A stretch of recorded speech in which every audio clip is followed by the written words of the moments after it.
And now I am warning about the far greater economic crisis, financial crisis, that is about to finally result from that much bigger bubble. Ladies and gentlemen, my name is Scunny Man Rob, and I have a question to ask you.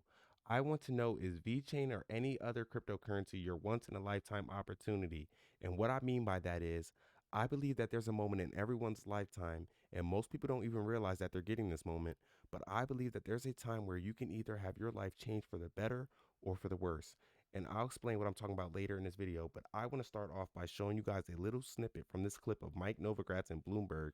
And if you guys don't know who Mike Novogratz is, he's known for partnering with Goldman Sachs and managing a hedge fund called Fortress Investments, but he's what I like to call a big fish.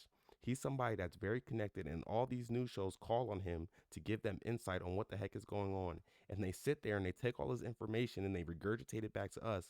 But by the time we get it, it's too late, and you probably already missed your best entry point. So, anyways, Novogratz has gotten heavily into crypto, and in this video he's going to talk about how the situation of cryptocurrencies look exactly the same to when the internet stocks blew up back in the 90s. Same thing Mark Cuban said, and the same thing probably a bunch of other people said, but because they were obviously there and they were involved, we can learn something from them. So take a listen to this, guys. You predicted, Mike, when we spoke back in September that crypto, and again, just to sort of keep things real here, we talked about this in a sort of a big way for the first time back in September.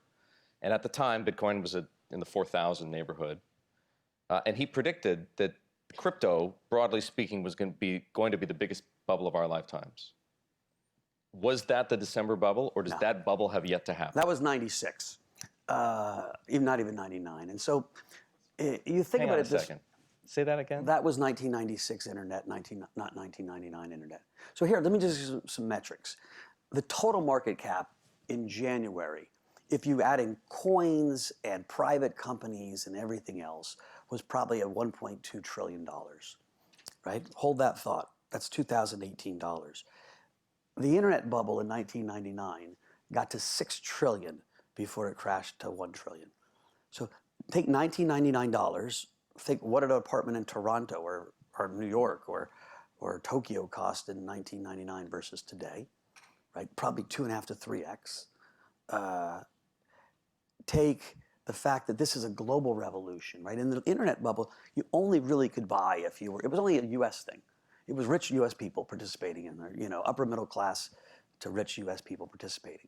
This is global. There are kids in Bangladesh buying coins. It is monstrous in Tokyo and in Korea and in China and in India and in Russia. And so we've got a global market, a global mania. And once institutions come in, that 1.5 trillion is going to look small. This will feel like a bubble when we're 20 trillion. And it's going there. And it'll go there. And it won't go there right away. It'll go there because what's going to happen is one of these intrepid, pension funds, Texas Teachers, State of Wisconsin, the Canadian pension, somebody who's a market leader is going to say, you know what?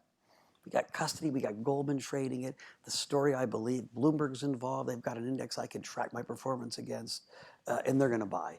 And all of a sudden, the second guy buys, and then you hit the tipping point. In the same FOMO that you saw in retail, because people are going to be like, it is real technology, and they are going to try to disrupt almost every industry, from cloud computing to Airbnb to Uber, forgetting the other side of the token game, which are less exciting but just as powerful, securities tokens, where we're going to fractionalize art, or we're going to sell mini shares in real estate. And so, there's just so many innovations that this opens up that are coming, that animal spirits will get the best of investors again, and the market will get ahead of the reality. So on that uber optimistic note, duper optimistic note, if you prefer, should we open it up to a few questions? Love to. Ladies and gentlemen, what I get from that is we haven't seen anything yet. We are at the beginning stages of what's going to come. And notice he said that the bubble will likely be around the $20 trillion mark. That's 20x what we are currently at right now. Also notice he said that the time we are at right now in crypto is analogous to around the internet stocks in 96, okay?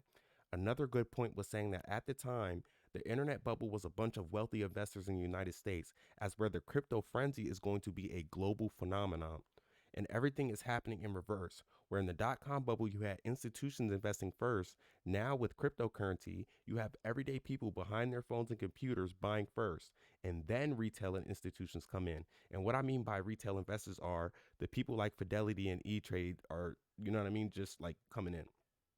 So the real fun is just beginning, guys. So I asked you guys in the beginning of the video if Vechain or any other crypto is your once in a lifetime opportunity. And I want to say two things before I end this video. If you have some Vechain, congratulations. You're invested in a company analogous to a Google or Amazon before the time of the internet bubble. And the second thing is, to all my big bag holders of Vechain, when this baby does eventually blow up, who's going to host a Vechain party on their island? I need an invitation. Thank you guys for listening. My name is Scunnyman Rob, and tell your friends and family that Vechain is the golden goose. See you next time. For the old me, I was getting back to them. They was trying to hold me back to the old me. It's time to pay up if you owe